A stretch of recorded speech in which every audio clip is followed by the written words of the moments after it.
Welcome back to the 9th Lineal Justin and Tyler Movie Awards for 2022. We are in the midst of our top 30 best movies of 2022. This is the second video of that 3-video series where we present movies number 20 through number 11. I kick things off this time, and I will start with probably my least defensible pick inside the entirety of the top 30, and that includes like a couple of the ones that I had at the beginning of the last video with like men and stuff like that. I still think this is the least defensible pick that I have. My number 20 best movie of 2022 is Fantastic Beasts 3. So, part of this is because I watched this movie in ScreenX, and it was my first experience watching a movie in ScreenX with the 270-degree screen. And this is not a movie that was built explicitly for ScreenX. It's just, hey, we have ScreenX, like throw some stuff on the sides. But it was still kind of cool to get the experience of it. Like, to watch a movie like Avatar and get to watch that, like that's probably in a way built specifically for that would be super cool.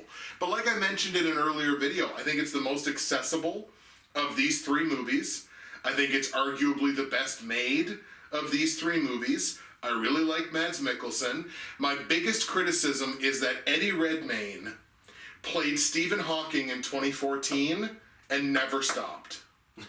Like, he still talks and acts exactly like he's still playing the Stephen Hawking character, except of course without the wheelchair. Like, there's no other way to say that. But he's still acting like he's playing Stephen Hawking. Yeah. The mannerisms are still there. The crazy shy way that he acts, and maybe the character calls for that. But even in movies that aren't this, he still acts that way. So he started playing Stephen Hawking in 2014 and didn't stop, and is still doing it. So that's like my biggest, certainly, performance criticism. But in a lot of ways, I think this is a far better movie than a lot of other people do, clearly.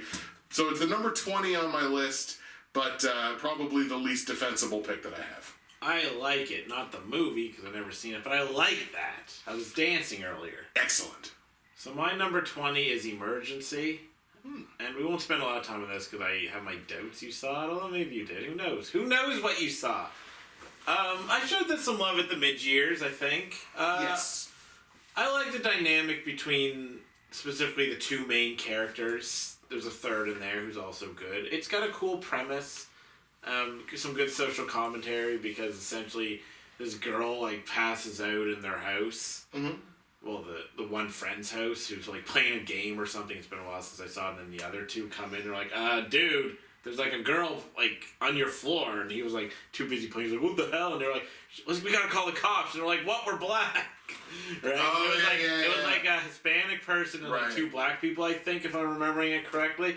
And it was fun. It had some heart. It was kind of funny. It was a pretty clever script. That's actually probably the best part of it. The script is actually pretty clever with some good humor, especially at the beginning. Yeah. So Emergency was a solid, probably overlooked movie this year. Although maybe it wasn't. I don't know. Maybe it was all over the place. I don't know. What do I know? My number 19 best movie of 2022 is Robert Eggers' The Northman.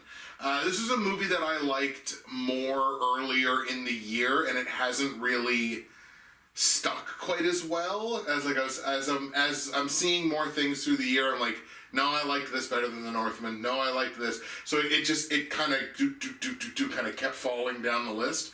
Robert Eggers has massive talent. Just has a ton of talent as a director. This is visually spectacular. It's tonal for days. It's buoyed by a just a constant, I've said this in a previous video, a constant cacophony of sound. Like, there's always sound taking place. The movie's remarkable for the fact that no one in it is a good person. There is not one good person in this movie, and that includes, like, Anya Taylor-Joy's character is not necessarily, she might be the closest thing to a good person in the entire movie. No one else in this movie is a good person. The performances are decent. They kind of, again, like the rest of the movie, kind of faded over the year with me a little bit.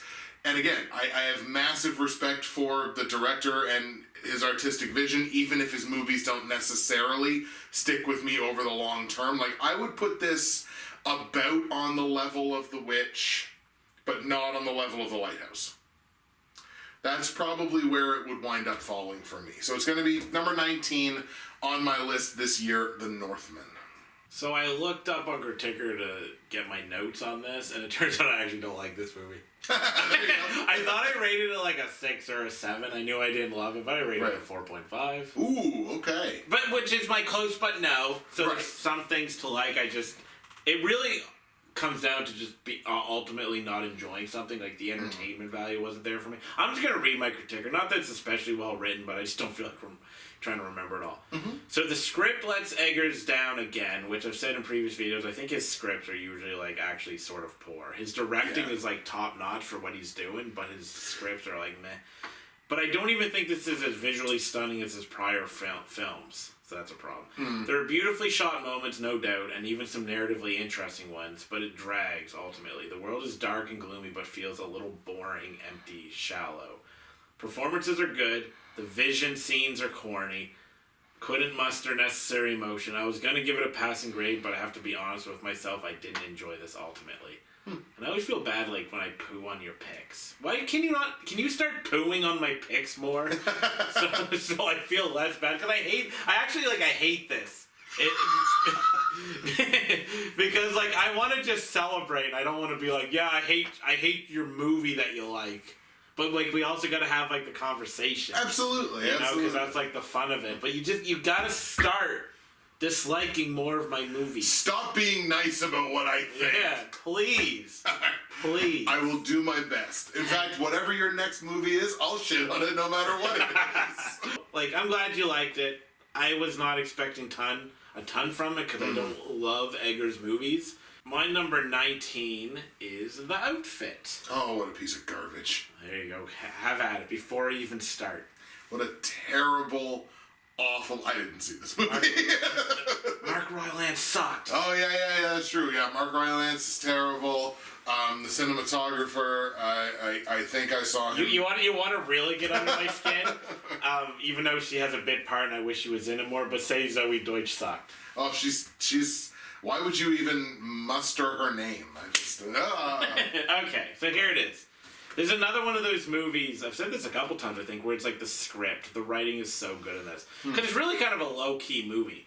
It's like it's a chamber piece, so it's just basically happens in, like, one spot. Right. And it's a cool premise, though. It's this guy, I can't remember what kind of shop. It's not a shoe shop, is it? Anyway, whatever. A tailoring shop? Whatever, it's a shop that this old man runs, and Zoe's in there, and she should be in it more, because, my gosh, she's good. But then these, like, criminals come in, and they use, like, the mailbox thing in there, and so it's just this guy that's kind of out of his element with this criminal, these criminals coming in and out, and not really treating him with respect or anything. I think it's a clothes store.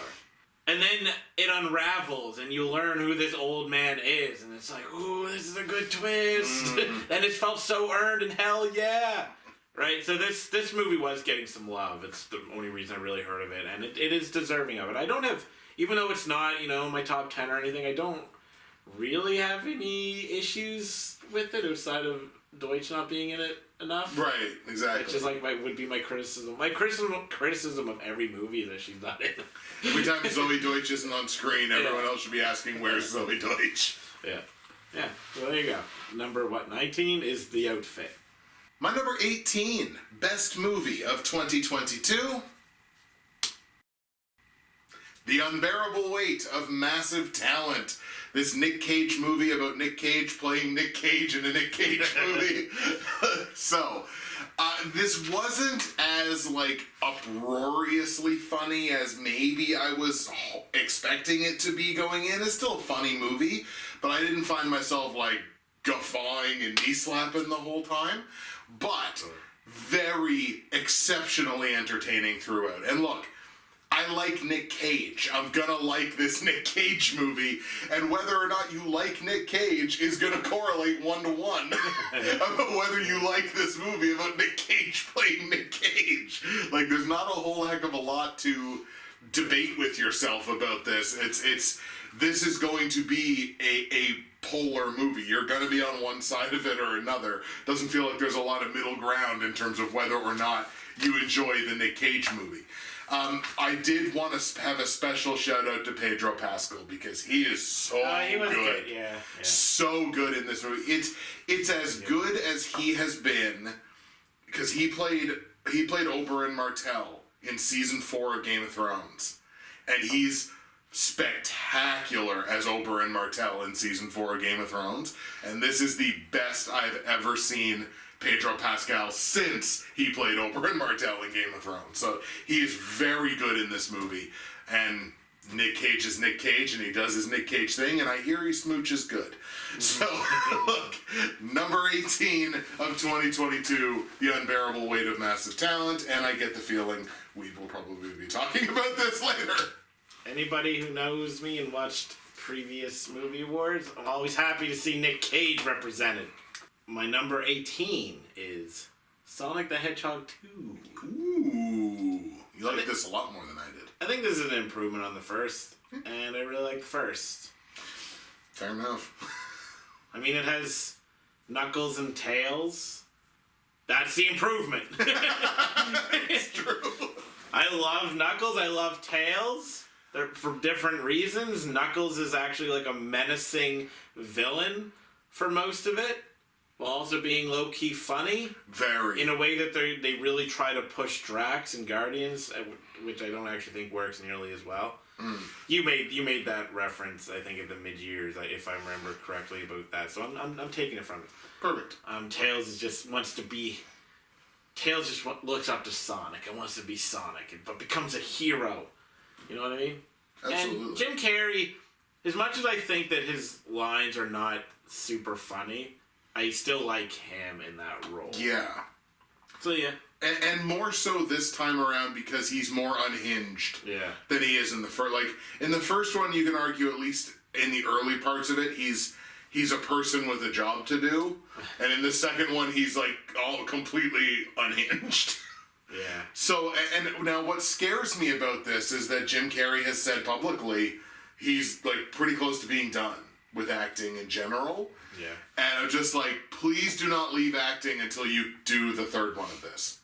Like, please do this one more time to finish the Robotnik arc, because very clearly the Robotnik arc is not over. My number 17 best movie of 2022 is Glass Onion, A Knives Out Mystery, and I say the subtitle just to make Ryan Johnson mad. Say it again, just to doubly make it. Glass Onion, A Knives Out Mystery. So look, this feels like Knives Out, so I don't understand why he has such a problem with A Knives Out Mystery as the subtitle being included in the marketing. Yes, you didn't include it on the splash at the beginning of the movie, but like, it feels like Knives Out, so why would you not? Wouldn't it just make it help it sell more? You would think so. People would be like, oh yeah, Knives Out, I like this. Yeah, you certainly would. Because Glass Onion isn't that interesting. No, just within the context of the movie, it is what it is. It but is. Like Glass Onion. You're like, Glass Onion, I wonder what that is. Oh, it's Knives Out? It's Knives I'm there. Out, yeah. Great. Yeah. Performances in this, I think, are pretty good. Daniel Craig is obviously having a ball. Yeah, he is. And he's just like, how deep can I make my southern drawl? And he's like, cool, I'm going to go 10% more than that. Like, so he's having a ball. I think Janelle Monáe is really good in this. And funny enough, like, we talk about Drax as a character. Yeah. Dave Bautista is carving out this interesting, like, pretty credible, pretty credible Hollywood resume, with stuff that he's doing, and it's not just the comedic stuff. Like he had that a very small role in Blade Runner 2049, but like those scenes are impactful, and I think he's carving out an interesting little role for himself in Hollywood, and I wanted to give that special kudos because obviously as a pro wrestler he has a place in my heart. Yeah, I saw an article, just read the headline that said that he has like the best resume of any like wrestler in Hollywood. Yeah, pretty I think it was any wrestler, or maybe it was better than The Rock. Either way. Right. Both are probably true, and I like The Rock a lot and stuff. And like John Cena's has had some good roles over the last bunch of years. And as an ensemble, I think this is a step back. Easily from Knives Out, but I still think it turns up a good product, even if the runtime, another one where the runtime on this a little bit long. Yeah. I didn't really feel like it drug, maybe in a couple of spots, but that runtime's still just a little bit long. Sorry, wrong and long. This movie does stand on its own 2 feet, so I can understand Johnson's point in a way. Because this, as its own movie in a vacuum, I think it stands on its own. It's a close runner-up to Knives Out, but why not just market it with the predecessor, and it's just going to make things better. Glass Onion. Maybe that's why he doesn't want us to do it. Glass Onion, a Knives Out mystery, my number 17 of 2022. So I don't love the Knives Out movies. I like the Knives Out movies, though, and that's really all I'm going to add, except for the fact that I hope that he'll probably do like a third one, but I wish he would do something different next. I know, but like that's selfish because there's plenty of people who like them a lot. Actually, I just for my own. Because here's the thing, Johnson went from like a director that I really liked with Brick and Looper to making movies that I think are only good. Right. Last Jedi, good. Knives Out, good. This, good. Fair. So I still like him, but he's kind of not on the path that I'm like super excited for him anymore. But he's still a name to me, so I'll still check out his stuff. My number 17 is Kings of Coke. Let me read the premise. Okay. Or the summary. A ragtag gang of Irish bank robbers from Montreal rose to become one of North America's most feared criminal organizations. I'm Canadian. I didn't know this. Okay. And it's a documentary. It's not like a fiction thing. It's a documentary, so I was all over this when I heard of it. It just came into my radar, and I was like, ooh.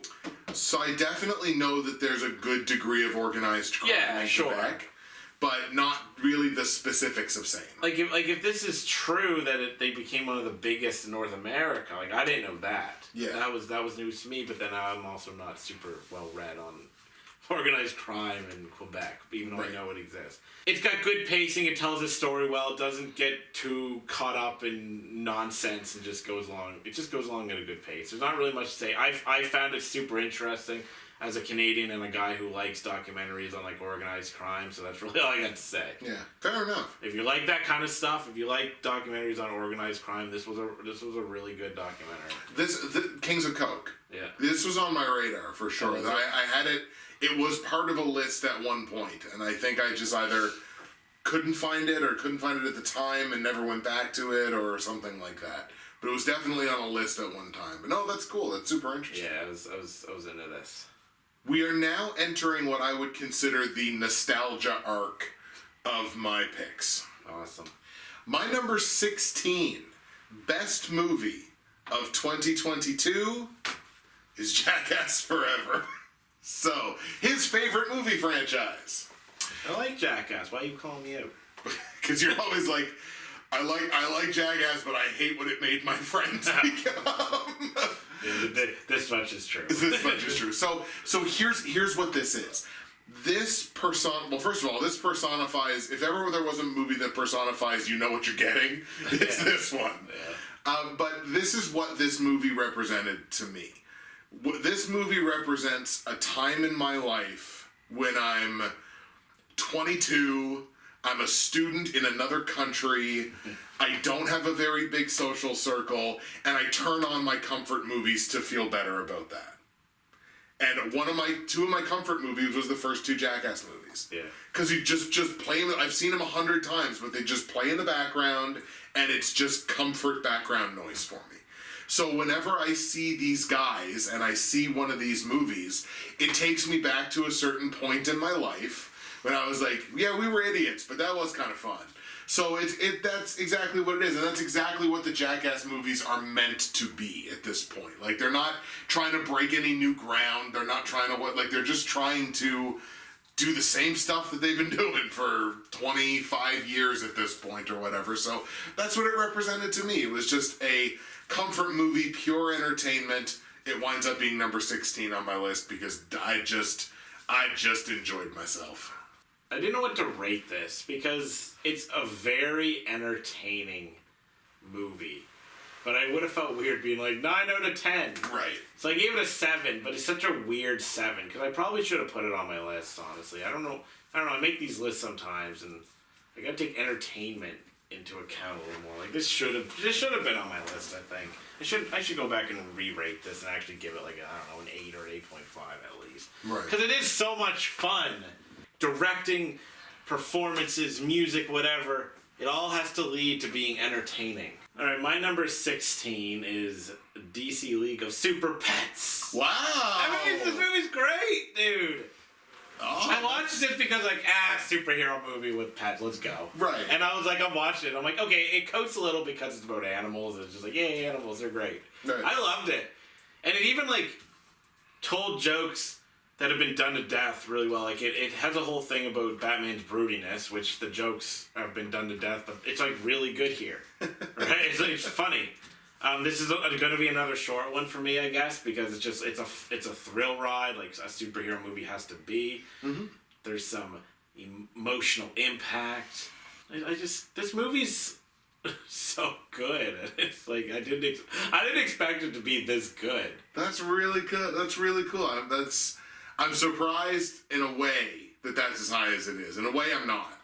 With my number 15 movie, we bring to an end my long-running nostalgia arc in my picks. It was basically it was two nostalgia picks back-to-back. My number 15 best movie of 2022 is Beavis and Butthead Do the Universe. So, once again, it's a bit of a comfort movie because I really like Beavis and Butthead content. I have to put this below Do America because I don't think it has the same staying power that Do America does. I think in 10 years' time, I'd still rather watch Do America than do this. Than watch this. But we'll see. I won't know that for 10 years. But I think in 10 years' time, I'd probably rather still watch the first one. But that said, this was still tremendously entertaining. Mike Judge, to use one of my new favorite phrases, still has his fastball. He does. Very easily still has his fastball. I'm so happy for Smart Beavis as the only Beavis in the multiverse to finally get laid. I'm so happy for Smart Beavis. Keep trying, regular Beavis. You'll get there someday. I will take all the Beavis and Butthead content that Mike Judge wants to put out if he ever wants to put out any more. Whatever else he wants to put out, I am there for it. Beavis and Butthead Do the Universe is my number 15. Yeah, I was talking to another friend about Beavis and Butthead. I was like, enjoy this year because you got a movie and a show and you may not get any more. Yeah. This might be the end of Beavis and Butthead. I hope it's not, because even the show was awesome. Yeah. Yeah, it really was. I don't know. I'd have to rewatch Do America because I haven't seen it in such a long time and I was going to rewatch it, but then I just never ended up doing it. So I don't know if I can agree or disagree with your statement. Alright, my number 15 is very similar. It's Prey. Yeah, absolutely. Just two very similar movies. Yeah, I'm very surprised by how good this movie is. I considered giving the lead actress, I could look up her name, but I considered giving her a nod in Best Actress. I think the director. I considered Best Cinematic Beatdown. The fact that I even, considered it. Yeah. A movie having 3 different award considerations means something. Yeah, this movie was so much better than it had any right to be. And I don't know if you've seen this. Have you seen this? Unfortunately, this was my white whale. Then I can't even ask the question then. Damn. But that's okay. That's fine. I just had a bit of an issue with her beating the Predator, because like I know that this Predator is not the more advanced Predator that you see later, but it still felt kind of weird that she could beat him. But then I saw compelling arguments to be like, well, no, because she outsmarted him. I'm like, yeah, but I know, I get that, but it still feels a little weird that she was so like primitive compared to him, and she still managed to beat him. But again, people are like, yeah, but she was a brain, so it's smart. I'm like, I don't know. It felt weird, but I still really liked the movie, obviously, because it beat out like 140 other movies, you know. So yeah, Prey is my number 15. That's it's a pick that doesn't surprise me because of course it was in the top 10 of the People's Choice.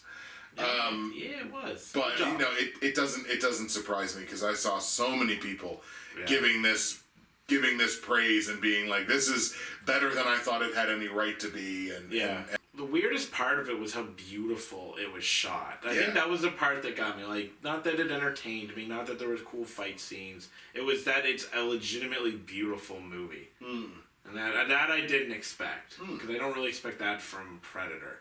My number 14 best movie of 2022 is The Menu. So, you know, Mark Mylod is the director here who is more so known for television, which makes sense because this feels like it's almost shot like a miniseries, or could be shot like this would not have shocked me at all to have it be like each course be an episode in a miniseries. It just felt kind of like it was shot that way. Not that it's not intentionally, but it's like, oh, this could easily work as a miniseries. So look, I was drawn in by the sheer magnetism of the combination of Ralph Fiennes, Anya Taylor-Joy, and Nicholas Hoult, who does good work in this as well. Being a sniveling. Like, just be the personification of pretentiousness. Yeah, I hated him in a good way. Exactly. It's like, I hated him, which means he probably did a pretty good job. So again, I was predisposed to liking this because of who was involved, but I was genuinely impressed with the whole concept and the execution of that concept that we got. What I will say about the movie is there's some social commentary in there that's a little bit on the undercooked side, which is funny that it's a food movie about food. It just doesn't do much. Yeah. It's like, okay, fine, like, I get it. It just doesn't go, like, super deep, and it's not something we haven't seen done a million times before. Right. And given more, and given more. Like, exactly. So it was a little bit on the undercooked side there, but again, the atmosphere on it, I think he nails, which is easier to do in a more confined location, which is basically what this is. So much of it takes place in a dining room or kitchen, so it's like it makes sense. But yeah, very entertaining, and I think Mark Mylod kind of hit it out of the park with this one. So The Menu is my number 14. Big surprise, you'll really like an Anya Taylor-Joy movie. I know. Who could have possibly predicted that a movie featuring one of my top 3 actors, my number 1 actress, and somebody that I shouted out as just falling off of the honorable mention in director, could have possibly made one of my favorite movies of the year. Yeah, I thought this lost some steam at a certain point, but at the beginning I thought it was a super compelling mystery of what's going on, and then it kind of reveals, and I'm just like, oh. I'm like, okay. It was never bad, but I did like it.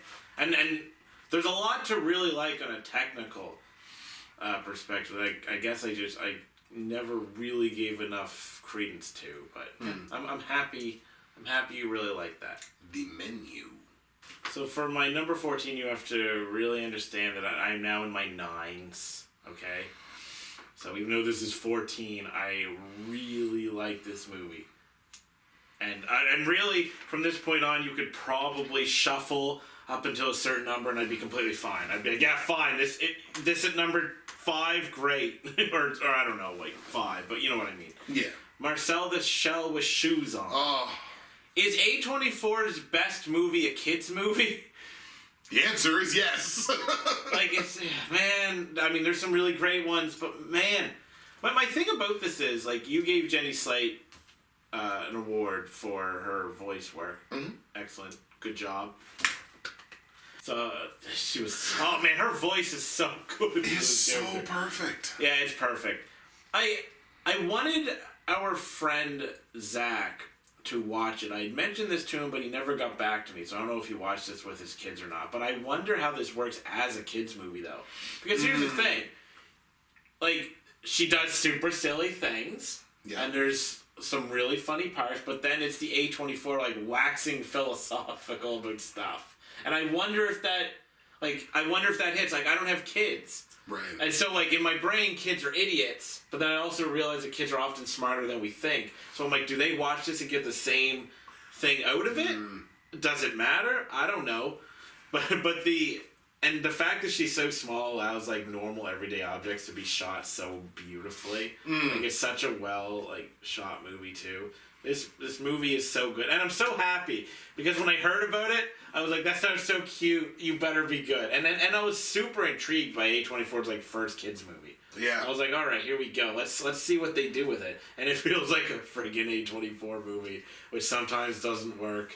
I kind of ranted against them, I think, in a previous video a little bit, but this one, I ain't ranting about this one. I ain't even going to criticize it. There might be a criticism. Oh yeah, okay. You know what? It dipped a little teeny bit for me at a certain point. Oh no. Oh darn. I don't even want to mention it. But anyway, yeah. Well, whatever this number is, Marcel the Show with shoes on. 14, I think. Yeah. It's a great movie. It's such a good movie. My number 13, best movie of 2022, winds up being unlucky number 13 for Mr. Tyler. It is Avatar: The Way of Water. And this was, we didn't record it because we're not very good at this. This was what Tyler predicted my number one movie of 2022 would be. I totally understand why he predicted it to be that. It wasn't. It's a very good movie and deserves to be in the conversation among the best movies of 2022 as a visual spectacle. Because my God, all the work that goes into making this thing look as pretty as it did. I saw it in 3D. It's completely worthwhile to see this in 3D. If you're gonna see a movie in 3D, why the hell would you not make it this one? So, like, it's very, very worth seeing on that level. And this is one of those movies that I don't think you enjoy it the same way if you don't see it on a big screen. It told its story in almost the exact same way as the first one. Its antagonists are exactly the same as the first one. Yeah. The same linear storytelling. Like, I lovingly make fun of Avatar by calling it Pocahontas in space. Yeah, sure. But to do that again, 13 years later or whatever, it doesn't. It's not the story. The same story is not told as beautifully the second time around, and the antagonists are not as menacing the second time around. Right down to the fact that they have a shoehorned reason for even being there. Oh my God! We discovered whale brain juice. And whale brain juice is way more valuable than the unobtainium material, which was the reason that we were here in the first movie, that doesn't even get mentioned in this movie whatsoever. It's not even mentioned. Like, that's old and busted. Whale brain juice is the new hotness. And I'm just like, where did this come from? And I realized that they were halfway through filming this thing when they realized, why are the humans even here? Like, we need a reason for them to be here. Whale brain juice. Let's go with that. And they shot the one scene where they're inside the whale and drilling up into its brain. We're gonna get this whale brain juice, and this is what's paying for everything here. And I'm just like, really? Like, this feels very phony to me. So again, as a visual spectacle, it deserves to be talked about among the best movies of the year, but it just didn't hit me in the same way. The other thing that I enjoyed about it is I like the idea of expanding, like, you have to expand the exploration of Pandora. Like, that's perfectly fine. You have to expand it. And of course you're going to run into some of these other tribes of Na'vi that you touch on at the end, towards the end of the first one, because they all come together under the Turok Makto. Like, that's towards the end of the first movie. So yes, you have to expand into that. But the way that they did it felt like an excuse to make another 3-hour movie, because you expanded into this whole other culture, but I don't know, it still didn't feel like you developed those characters. It felt like you just did the same thing that you did in the first movie, but I just didn't feel like there was enough character development there for me to really invest myself with this whole new culture of people that you've introduced me to. So in a number of ways, I felt that this was lacking compared to the first one. So I just don't have the same love for it as I did back in 2008. So look, it's still obviously one of my favorite movies of the year. It's number 13 on my list, but probably, you know what? Probably could have even qualified for I Expected More. Yeah. There's a storyline thing that I guess we both do. That there's some gamesmanship. Yeah, gamesmanship. That's a good way. Yeah, I do it, and if I remember, I will mention that to you where I also did it. Mm-hmm. But yeah, okay.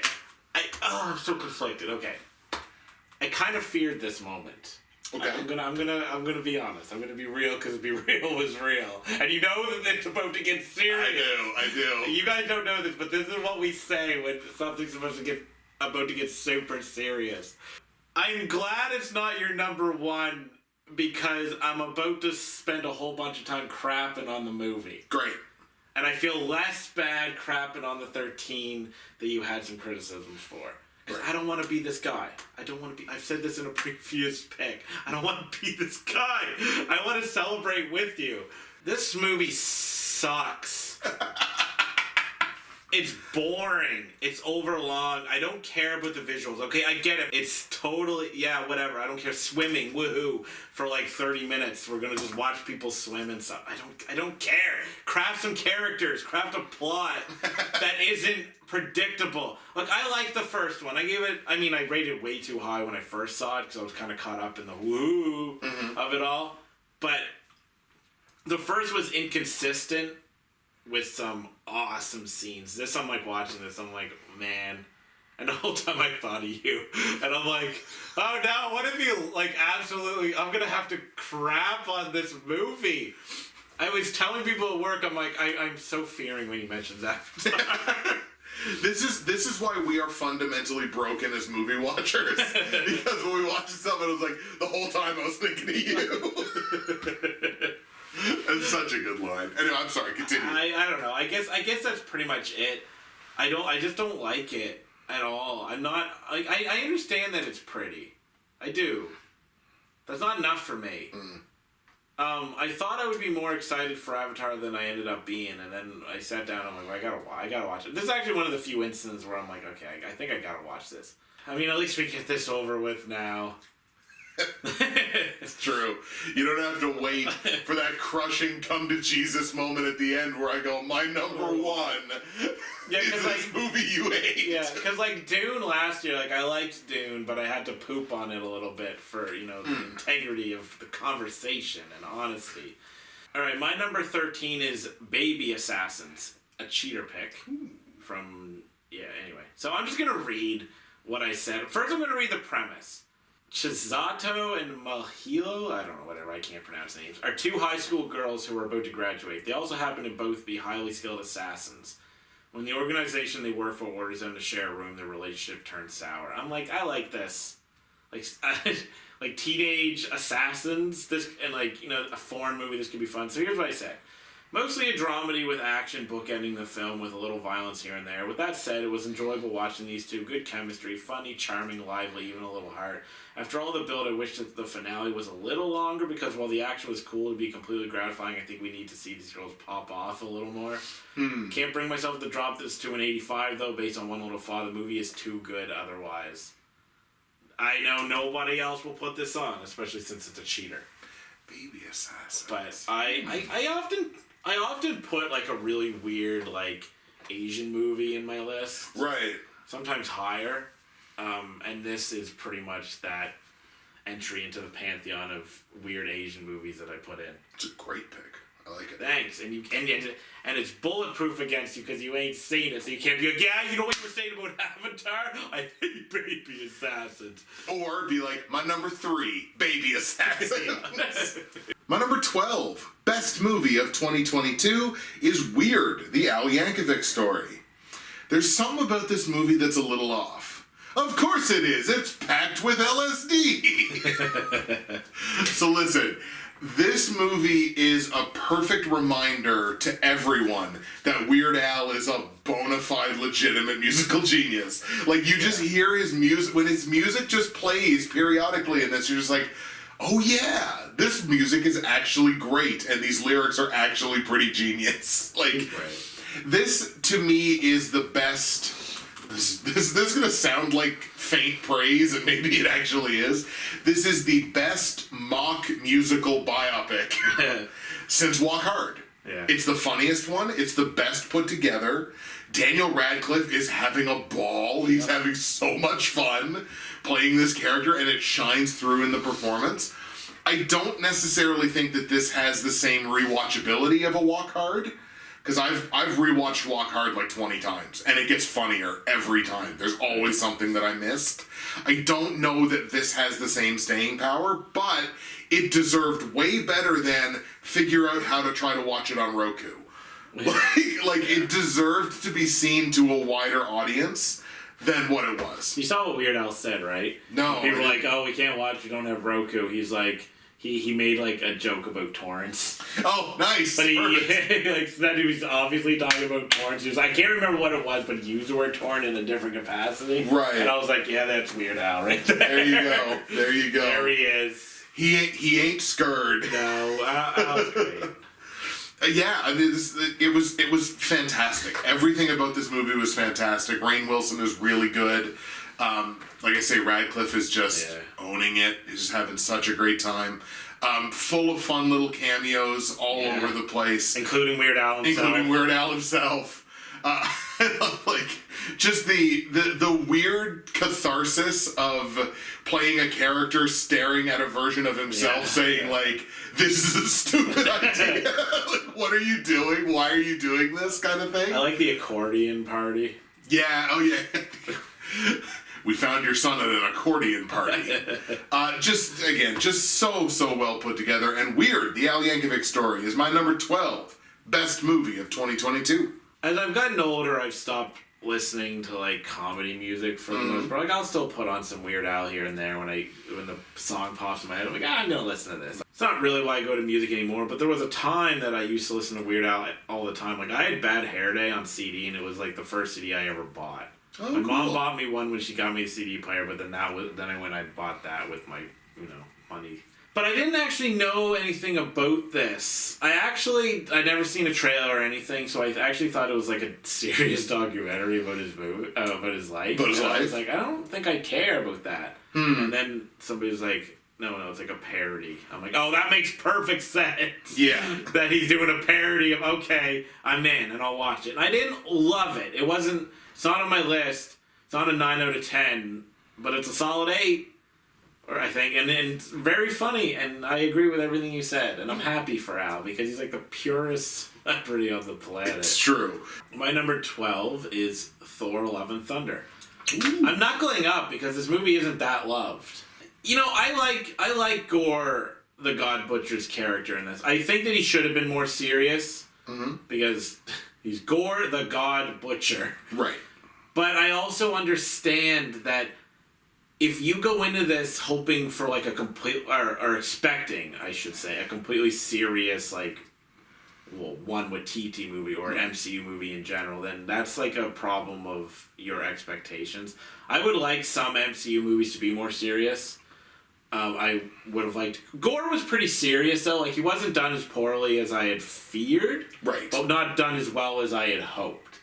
But that's not Bale's fault. I still really like Gore. I think he's actually a good villain in a... As we've talked about, in a genre that has a villain problem. Thor's funny. It's a funny movie. It's... People were ragging on it and stuff because they're hating on this phase, and while I kind of see some of the criticisms of this whole phase, I still am really firmly in the camp of I just love superhero movies. Mm-hmm. Now I do love this phase a little less so far, now that I like kind of look back. Right. But I still really like this. I like seeing Hemsworth in this. You know, I thought that the end was emotional. I liked it. There were some good shots. I like the movie. It's just not top 10. And I understand that a lot of this is superhero bias, because a superhero movie has to work so hard for me to even give it below an 8, which this is higher than an 8 for me. Right. Like, if I give a superhero movie below an 8, it's like, is there something wrong with it? Yeah, it's like something fundamentally wrong happened. Yeah, so, I don't know. Number 12, Thor, Love and Thunder. Yeah, no, it makes total sense. And yeah, I was very worried about gore. I don't know why, but I was just like, oh god, I hope it's good. I hope it's good. I hope it's. I was scared it wasn't going to be good. Yeah. And I guess Waititi's methods are maybe leaning on people a little bit more now that he's done whatever it's been, 3 Thor movies or 2 Thor movies or whatever. That maybe that's kind of leaning on people a little bit more. Right. So I guess I get that for sure. You know what might have helped me like the movie a little more? What's that? Is that when I was, unfortunately, like, you know, I saw some people commenting on it or whatever, and they were like, oh, there are way too many jokes. So I kind of went in expecting way too many jokes, and there wasn't as many jokes. Right. So I was like, okay, cool. It's not as bad as everyone was making it sound. So thanks, people that hate the movie. Thanks, people who were trying to set me up for failure. You actually set me up for success. Yeah. I like it. This is not among the best MCU movies, but I still really like it. I don't care. My number 11 and final pick of this video, my number 11 best movie of 2022 is Black Panther: Wakanda Forever. Whoa, this one's high. So high. So I like So I like these movies obviously more than you do. The Black Panther one. Yeah. Yeah, you do. I think this is really well put together by Ryan Coogler. It's not a shock to me that Ryan Coogler put together a really good Black Panther movie.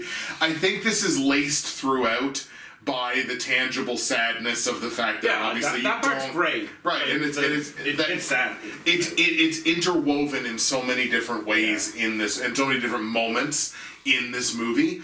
I really appreciated the fact that the antagonists in this movie were in water, because the two nations are such mirror images of each other. Right. So I thought that was that's some symbolism that I think actually works really well here, because these, like, Wakanda and this nation are just complete mirror images of each other. So the idea that, like, they're in water, I just kind of thought that was kind of cool. But this movie, and I want to put this in the specific way that I put here. What can't be helped is the irreplaceable absence of the franchise's star. You can't replace Chadwick Boseman as this character, because you don't have that franchise star anymore, and that's not the movie's fault. It's nobody's fault. Death happens. It's never going to be what it could have been. We'll put it that way.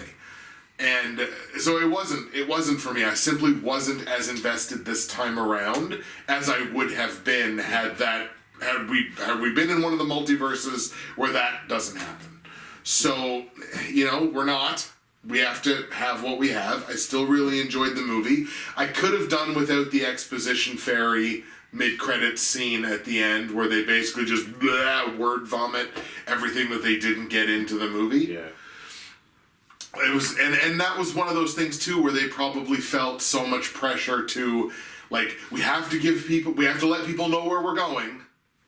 So here's a 20-minute mid-credits scene where we just tell you everything about this and go, oh, I didn't know.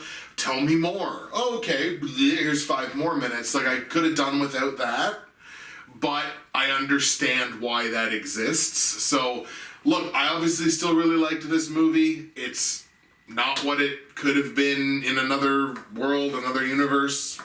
We can't change that, but it's still my number 11 best movie of the year. So 2 things. I mean, keep in mind that even though it's only an honorable mention, I still rate it an 8 out of 10.